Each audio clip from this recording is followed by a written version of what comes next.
Hello, everybody. Welcome to another episode of the official 90's Babies podcast. We don't only welcome 90's babies, we also welcome 80's babies, 2000's babies, and beyond. Anybody that is a fan of 90's Nickelodeon and all that in between. Today, well, first of all, I am your host, Kevie the Dreamer. I am joined by my lovely co-host, Quay Morgan Hill. And today we are so excited to have co-founder of Spat Attack podcast, Mr. Brett Wilson. Hello, Brett. How are you today? I'm doing great, Kevie. Thanks for having me on the show. Absolutely. I'm so excited to have you. I'm loving your background. You were giving me life with that, taking me back to what I didn't have as a kid, wanting to be live at Nickelodeon Studios. I'm mad at my Right. mom right now. If we only had a time machine right now. Right, Exactly. right. And that's So so I funny would, that background looks like that because when I was getting ready to record and stuff, I was saying to myself, this is a live recording from Orlando studio. Right? Nickelodeon Yes. Studios was filmed in Orlando Studios, Florida. Yes, Yes. I love Yeah. that. That is so awesome. yes. So I would like to start, first of all, if you could tell us a little bit about your podcast to people out there listening that may not be familiar with it. Sure. So, Splat Attack has been heavily inspired by 90's Nickelodeon.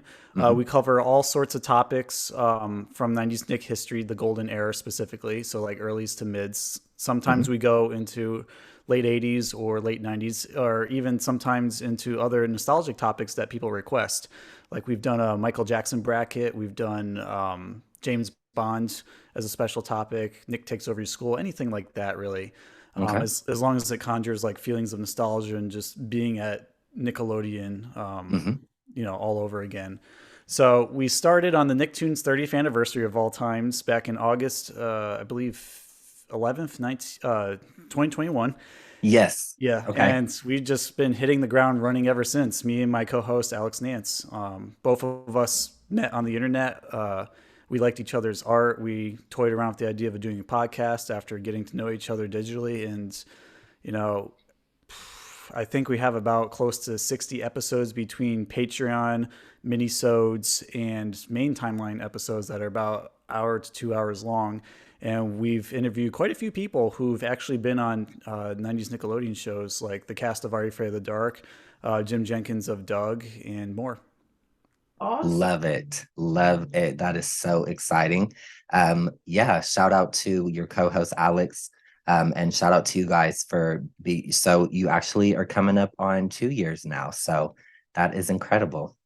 Thank you. Love it. Yeah, Absolutely. And that's I personally have to say, you said Jim Jenkins. I love Doug. Everybody here knows that. Quay knows that. So when you said Jim Jenkins, I'm like, yes, dream of mine. So that is incredible. What was that experience like?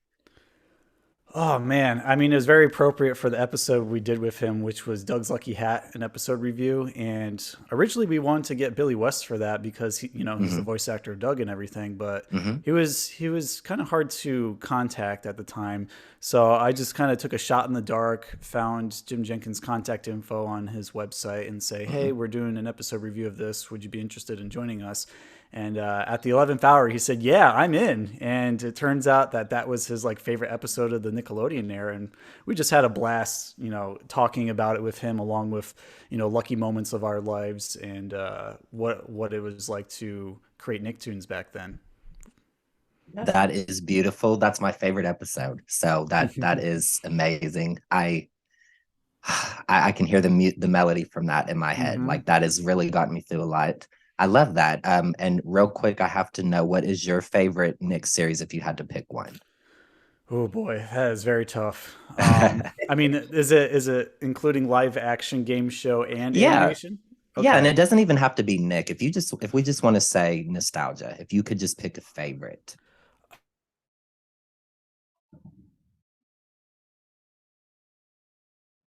I'm most deeply my one pick, but I love a Okay. slew of others, as you will find out when Okay. we talk about them on our podcast. Sure. And you said that you have gotten the chance to interview a lot of them. So Mhm.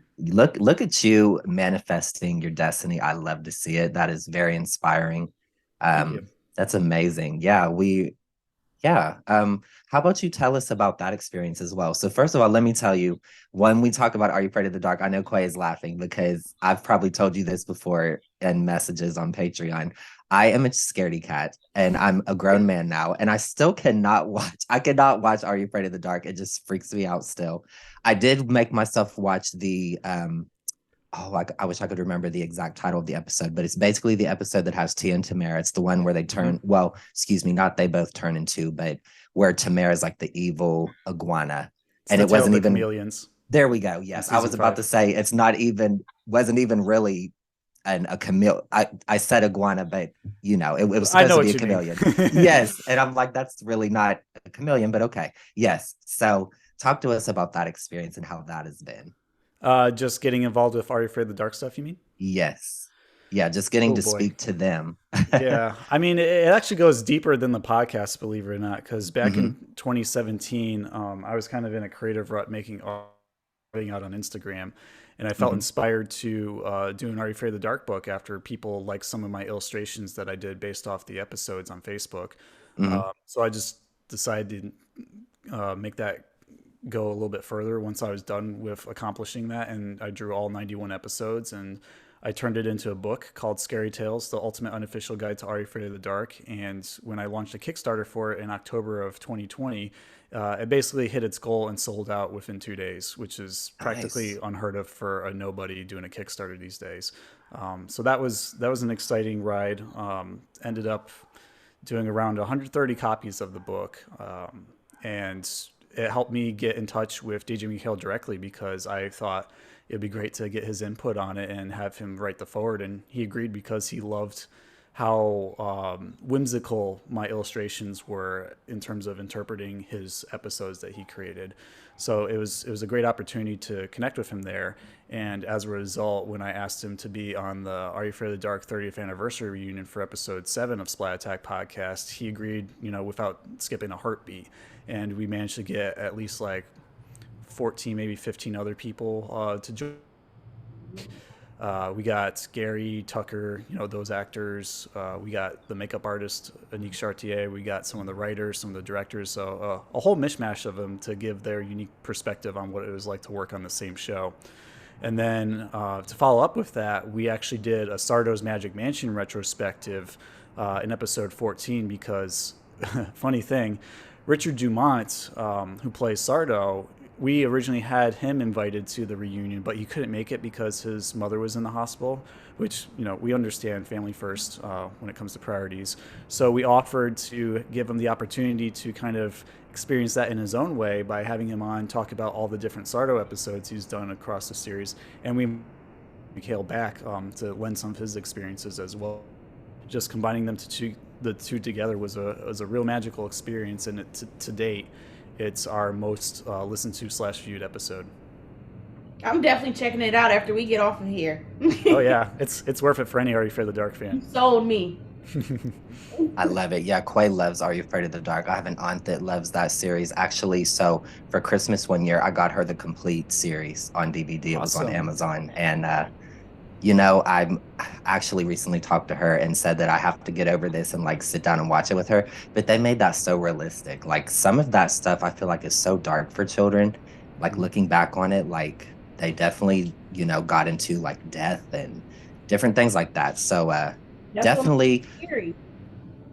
Right. But I mean, that's real life. So the theme of this episode for me and Quay, we were discussing this and talking to you, Brett. I felt like we definitely wanted to get a background on you, and we also wanted to discuss what we feel are overrated and underrated series. And I feel like Are You Afraid of the Dark? I really feel like is underrated because it definitely was popular. But if you really look at the legacy of it, and what all they did with that series, and, as long as it lasted and as popular as it was, but really just the detail and just the writing. So there's so many different people I feel like guest starred at the time. I realized recently, and actually this is a memory unlocked for me. Tatiana Ali was on an episode, and that's an episode that I remember growing up. I remember seeing that before one day of Vacation Bible School, and I remember being traumatized from it. That would be the Tale of the Quicksilver from. Yes. And yes, that one really spooked me too. Yes, and I couldn't remember for many years, and it's funny. I growing up, I'm like, I remember that there was like a twin and she passed away, but I couldn't remember any other details. And I'm like, something about that freaked me out. But just the level of writing on that show, I definitely have to say that I feel like that show is truly underrated. I know it was popular, but I just feel like it deserves so much more than what it got. It should still be around today. It should be like, It you know, is. I, They I revamped it. feel that I was about to say, I feel like they did revamp it, but I just feel like it deserves so much more to me. I just feel like it's unsung to a certain degree. Mhm. Yeah, wholeheartedly agree. Shoot, what was I going to say? Um, yeah, I like to think of Are You Afraid of the Dark and Goosebumps kind of like Hmm. competitors or rivals of each other, similar to how the Peanuts comic series and Calvin and Hobbes are to each other, because both of Hmm. them have very um, well, in the case of Calvin and Hobbes and Peanuts, both of them have very like simplistic slice of life scenarios with a Right. little touch of imagination and relatability to them, but they're Hmm. different flavors of essentially the same subject matter. So, like with Are You for the Dark and Goosebumps, they're both '90s kids horror anthology shows, which aside from Ariana, there really wasn't anything else that was tackling that genre of TV at the time. And one of them took it to a more campy, Hmm. silly route, and the other one was like, no, we're going to scare the pants off of you, and you're going to like it, Yeah. which Right. which is Are You Afraid of the Dark? Yes. So I actually Yes. like to compare So Weird to Mm. to Are You Afraid of the Oh, I Dark? forgot all about that, Quay. Yep. I remember that Simply show now because that it you was say on it. Disney, and they're rivals, Disney and Nickelodeon. Hmm. That's why I always Hmm. put the two together. But I think that's who I compare it to. Hmm. Yeah, Yeah. yeah, it has some similar eerie tones to it as well. Gives you some X-File vibes for some reason, but it might be the Yeah. mystery aspect of it. Hmm. I don't remember that one quite as much. I remember the title. Hmm. Again, you're talking to, I'm openly admitting that I'm a scaredy cat. I still don't watch horror. But back then, there was no way in hell. It just wasn't Mm. happening. So Uh, other right, like underrated series that I want to kind of delve into a little bit. Me and Quay talk about this a lot as well. I want to get your take on series. I'll slow it down because I when I get excited, I just jump and I go all over the place. Um, Understandable. I want to get your take on. First, we'll start with Cat Dog. What are your thoughts Oh, on Cat Dog? Cat Dog is very controversial in the '90s Nickelodeon. It seems like the people who grew up with it at a young enough age to appreciate Hmm. it love it, Hmm. and who grew up before that hate it, and they like to bash it with very little justification. So it can be it could be a divisive Nicktoon in general. But mhm. I'm a big cartoon fan. I appreciate the art form of creating cartoons and storytelling through that medium. So I don't like it or hate it necessarily. I just Hmm. find it amusing in small or particular episodes, Hmm. mainly because there's these two characters who are joined at the hip with totally different personalities. One's kind of spontaneous and wild, and the other one's refined and careful. It's Hmm. kind of like taping Tommy and Chucky together with duct tape and see what happens, Right. along with some characters who are interacting with them and provoking them. But overall, I think Cat Dog is a decent Nicktoon series.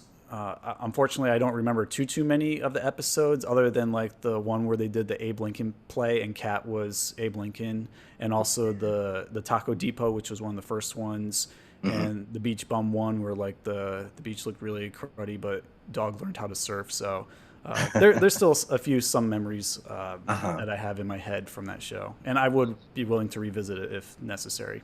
Hmm. Quay, what are your thoughts on Cat Dog? I'm gonna have to agree. Hmm. I think I'm very torn. I liked it, but it wasn't like my favorite, if that makes Hmm. sense. It was just something to watch, I guess, when Nickelodeon came on, and you were waiting for like all that, or the more popular shows. Right. Yeah. So I mean, it was all right. It wasn't one of my favorites though. I definitely grew up on it, like you said, Brett. But with like you said, Quay, I think I watched it because it was a show that was on, and I Hmm. grew up on Nickelodeon. So if it was on Nickelodeon, I watched it. But I can say what I remember about it is, and I've said this in previous episodes before, it was a very dark show. There was never a Mm-hmm. happy ending.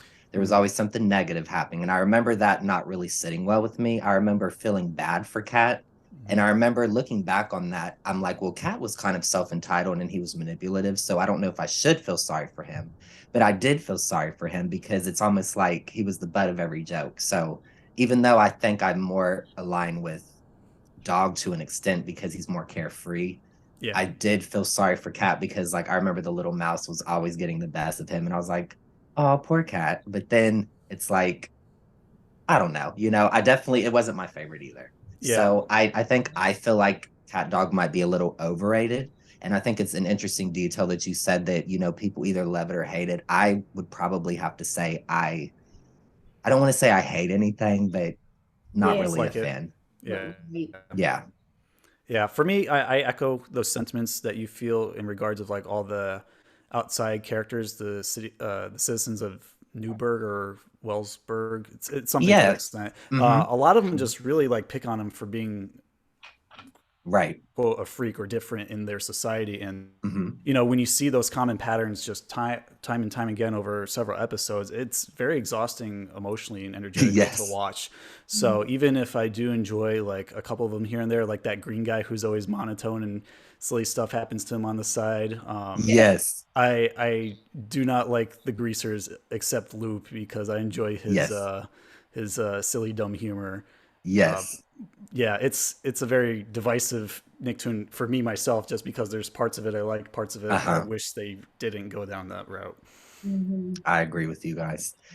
Now I want to hear your thoughts, Brett, on Angry Beavers. Oh, I love it. I You love love it Angry so much. Beavers. Yes. If it had the opportunity to, I would have wholeheartedly like watched every day if it premiered in the early half of the 90s versus the later Yes. half, just because I was more involved with after school activities at the time and Hmm. visiting friends' house, so I didn't necessarily catch it as often as I'd like to on TV. Hmm. But for the few episodes I do remember, like the Muscular Beaver one, the Halloween special, Stinky Toe, H2O, just to name a few, I really love their zany, offbeat, high energy humor that's just Hmm. wholly out there for these two mundane beavers who are just trying to make it in their own world on their own after they move out of their parents' house. And we'll actually be touching upon it. Spoilers for Okay. our upcoming season 4 premiere of Splat Attack, because they have a pilot episode that unearthed that we're going to discuss. Came out a few years earlier than when the first episode of Angry Beavers premiered, and I'll be covering more about why it's such a great show and has aged well for its fan base. Hmm. We look forward to that. Quay, what about you? What are your thoughts on the show? Again, I was not a fan. I was not a Okay. big fan. I was Yeah. just watching it because it came on Nickelodeon. It wasn't something that I would, really, really want to watch. It was just something to make time go by so I can wait for my other shows to come on. See, I don't remember much about it, but I remember really liking Norbit for whatever Mhm. reason. And Mhm. what I do remember, I remember the Stinky Toe episode. That's a memory unlocked. And I remember his love interest. I remember there was an episode they were on a beach and they were singing to each other. I think that was Mhm. one of the early episodes. Yeah, it was Um, called Go Go Beavers, and the love interest is Tree Flower, who's like a hippie Tree beaver. Flower, yes, Yes. Yeah. yes. Okay, And that's with the you, memory. with you saying that, Brett, I just randomly remembered Stump. Is Yes. that is that his? Oh, Yes. That's Remember the Norbert's friend? best friend who doesn't Okay. talk. He's Yes. literally just a stump who no, sits there. yes. Literally. Yes. Yes. So I did like it. I feel like it's underrated for me. Oh yeah. But I don't remember a lot about it. So that would be a show I would have to revisit. It wasn't my favorite, Mhm. but I do feel like it's underrated. Yeah. Only for me because I don't hear a lot of people talk about it. So that's why I wanted to get your opinion on it. Yeah, it's a very niche fandom. Like Hmm. you won't hear it most often, even when it's brought up in bigger '90s Nickelodeon communities. But Hmm. there are fans out there who like to huddle in small clusters who talk about their favorite episodes or Yes. character quotes and stuff like that. Yes. Okay. So now I want to hear your thoughts on Invader Zim. Hmm, that's an interesting one, because it defies my logic for why I dislike it as a Nicktoon, and the reason for Yes. that is that I like sci-fi things. Up watching monsters and shows, so it's Hmm. like it's got those elements of creepy, scary weirdness to it, Hmm. but I didn't really understand the writing style. I didn't understand the Hmm. humor, and there are moments that gross me out more than scared me, and I don't like to be grossed out when I watch kids cartoons. Like Yes. I think there was one where Zim disguised as a human was like eating everyone's organs, and I'm just like, you know I what, remember. even Hmm. if that little robot Gur is disguised in a super cute green puppy zip up Yes. outfit, that's not enough for me to keep me around if this guy's having intestines like slipping Yes. out of his mouth while he's talking. It's just ugh. Johan Vasquez. He's definitely like an out there comic book artist and illustrator for animation shows. But for people who are that, by all, it's not for me. I could only watch like 2-3 episodes before I was done. What are your thoughts, Clay? So I like raunchy stuff, and I liked Invader Zim. So Okay. yeah, again, but it wasn't my favorite.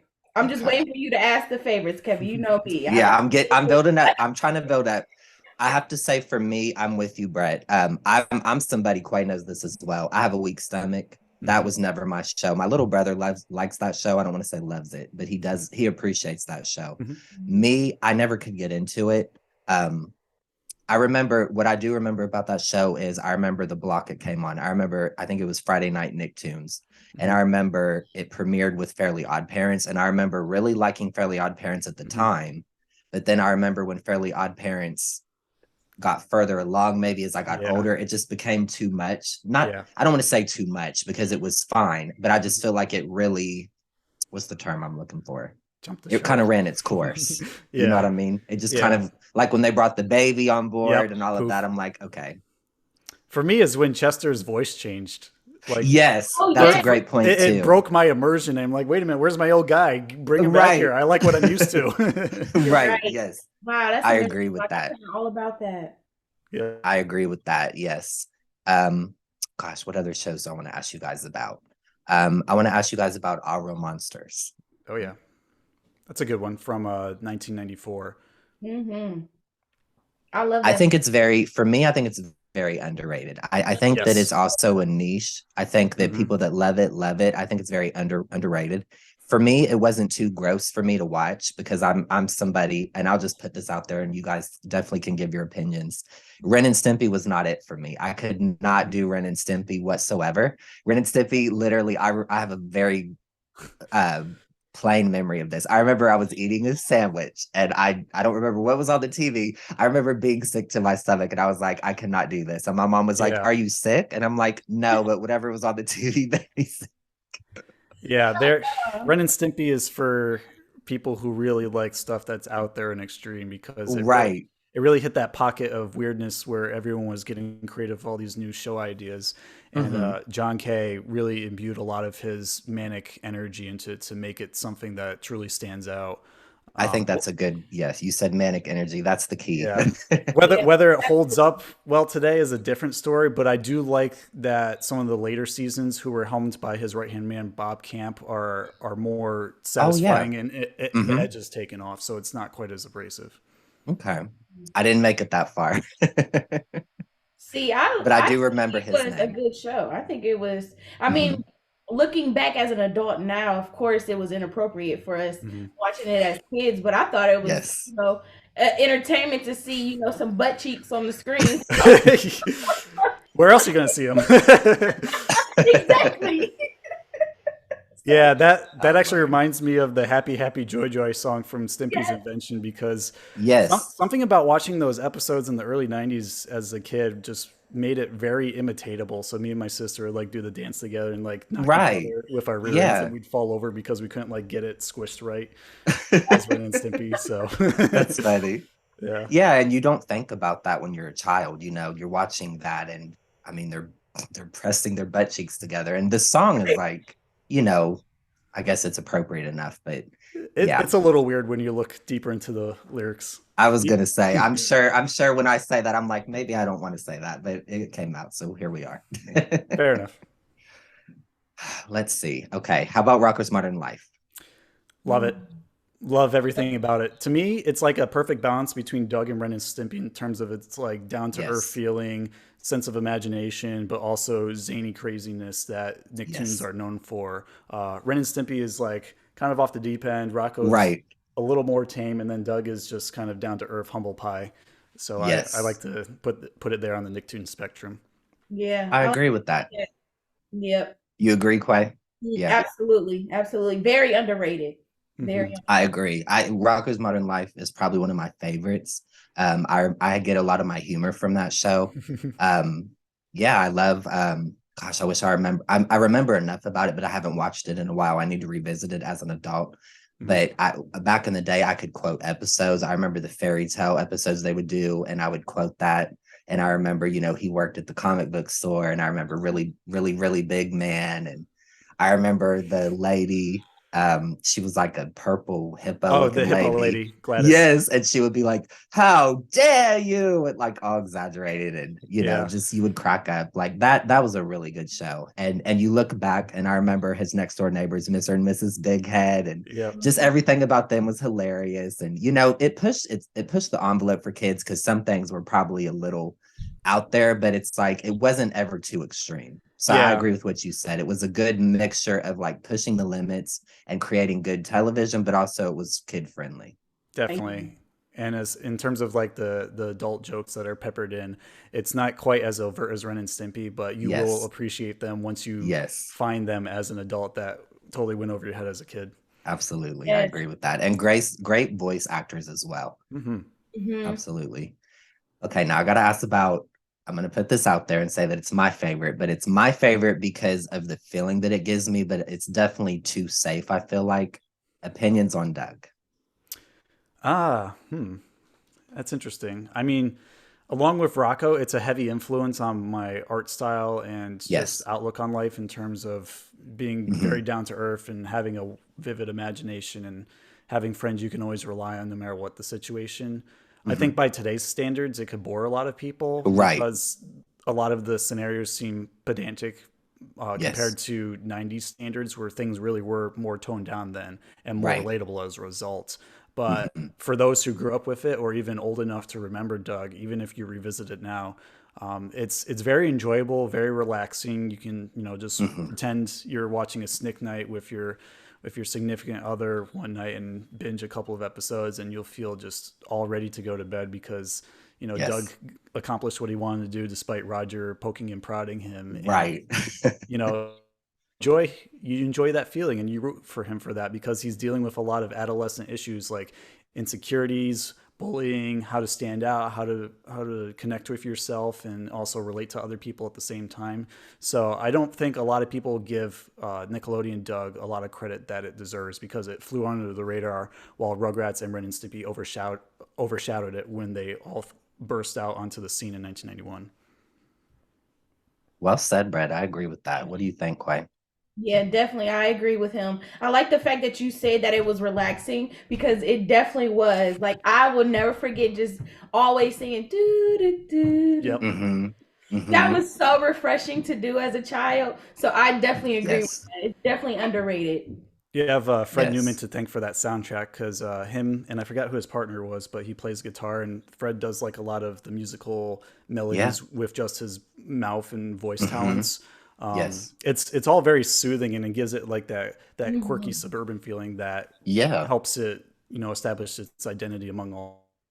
Yeah, it's very simple. That's what I love about the show. And when I say that it's too safe, I meant by today's standards. I appreciated it growing up. It's for me, it's the epitome of nostalgia. I remember it was just my comfort show. I related to Doug.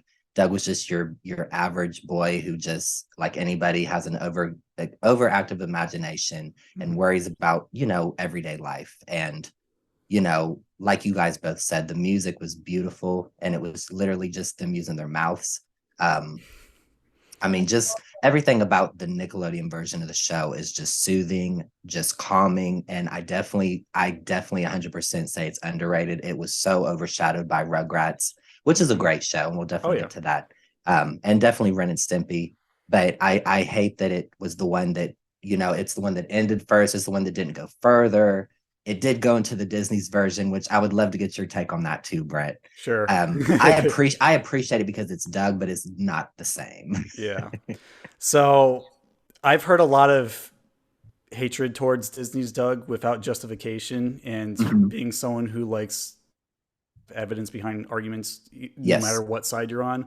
I investigated it further. So around the time of last year when I was doing research for Doug's Lucky Hat episode, me and my now wife actually binged the entire Disney Doug series. And as a kid, I didn't like it because the first episode essentially establishes all the changes that happened since Right.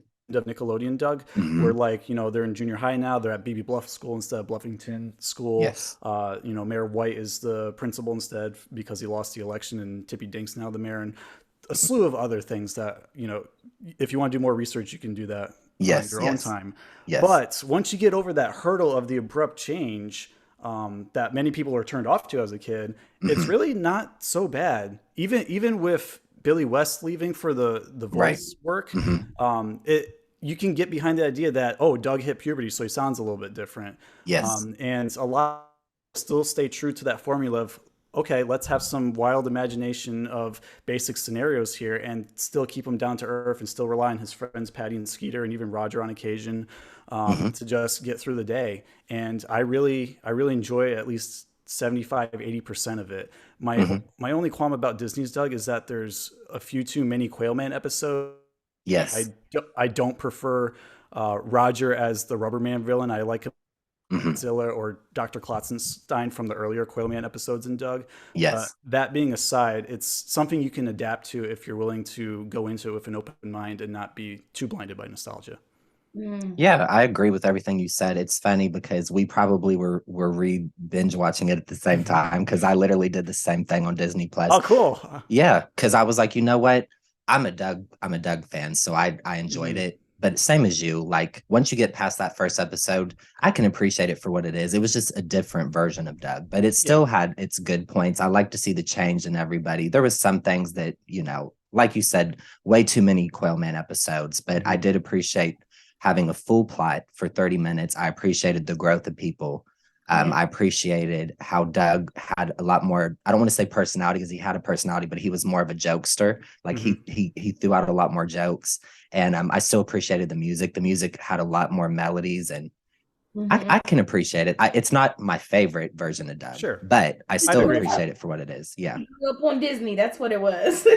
Yeah, anything on Disney will naturally have a different tone to it just due to their philosophies of being a channel. So can't knock it for that. It is what it is. But I do want to mention that when Geraldine Laybourne ended her tenure at Nickelodeon Studios in 1996 and Herb Scannell took over for her, we started to see a bit of a tonal shift, and she went along with Jim Jenkins to help him support his show more at Toon Disney. So we still get a little bit of that early Nickelodeon Studios magic with her direction over there, despite the fact that he's on a totally different channel and totally different environment. Okay. I love your research and your tidbits. It's really insightful. I have two more shows that I want to mention real quick to you guys. I want your guys' opinions on Rugrats and Hey Arnold. This is interesting because I love them, but I think they're overrated at the same time. They've recently got a ton of attention due to the Rugrats reboot. And I can't really explain how Hey Arnold became super popular all of a sudden. I just think Gen Zers happen to wander into it and really find things they connect with. And there's a lot of different diverse characters to really keep you invested, no matter what you might relate to in life, whether you're like a rich kid or a bully or a loner or anything like that. You always have like that character type that you can connect with. And I think Arnold does a great, celebrating cultural diversity through their urban setting. Yeah. I'm going to have to agree. I love them. But I'm going to have to say they stood up to their standards. For me, I love Rugrats simply because it was diverse. It showed different parenting skills as a child, so that just expanded my eyes. Hey Arnold, to me, was kind of like the same way as well. Like we got to see different backgrounds that we usually wouldn't have contact with. So I loved it. I love that, it lived up to their standards in my eyes. So I loved it. Definitely. Yeah. I agree with you guys. Yeah. I find it interesting how my perspective also changes on both of these shows because they've been around for a while. So Hey Arnold ran for 5 seasons, 100 episodes from 1996 to around 2000. And Rugrats ran for 9 seasons. Plus it had the All Grown Up spinoff and the reboot. So that's like one of the longest running Nicktoons aside from SpongeBob, which is just on a whole other level. But I find that a lot of 90s Nickelodeon people that I communicate with in communities online, they have a lot of similar consensus with, like, they were on board with both of these shows up until a certain point. So what I found is that a lot of people who are around my age range, which is like middle millennial, they really resonate with the first 3 seasons of Rugrats. Some of them a little bit in the fourth, but mostly 3. And then after that, it starts to diminish with the. You literally just took the words out of my mouth, Brett. That's Yeah. literally what I was going to say. First 3 seasons, I loved it. The 4th season, I was like, eh. Yeah. I was still there, but once Dill came on board, I was Yep. like, okay. That was a jump the shark point for many. And Yes. also Kimmy later I on. watched it until they grew up. Oh, I definitely watched it. I had to stop watching it because it wasn't relatable anymore. Yeah. And they were doing silly stuff on there at that point. So yeah, you had to cherry pick what you liked if the topic interests you. Like for the one, I found it interesting that they took the angle and showed all the parents and the kids like a decade or 15 years later, something like that. But I don't know if it would have still captured my interest as a series, so I didn't go too deeper into that. Absolutely. Well, Brett, we so appreciate your time. We have about 2.5 minutes left. I've really enjoyed this conversation. I love your insight. We will definitely check out your podcast. Please, really quick, give us your socials where people can listen to you and support you and your community. Of course. So we can be found on many social media platforms. We have Instagram, which is @Splat. Also the same for YouTube because we do video versions of all of our episodes on YouTube. We have a TikTok, Spat Attack podcast, Twitter. I don't really do too much. Alex kind of divides the duties for social media. I'm mainly on Instagram and YouTube just because that's all I can handle. So those are the main ones. People can hit us up, or if you us with topic ideas, or if you want to be a guest, email us at spatattack2021@gmail.com. And we also have a Patreon where we do exclusive bonus episodes that you can't find anywhere else. All right. Love it. Thank you so much for your time. We really appreciate it. We had such a wonderful time with you. Guys, please support our friend Brett Wilson. Please support him at Splat Attack Podcast on all the socials mentioned just now. Please support myself and Quia at Kevie the Dreamer and at Quia Morgan Hill. We are at 80s, 90s, and 00s vibes. Everybody, please continue to stay safe out there. Continue to stay nostalgic and have a wonderful weekend and have a wonderful day. Take care. Thank you so much. Love you. Spot you later, Slimesters. Love it.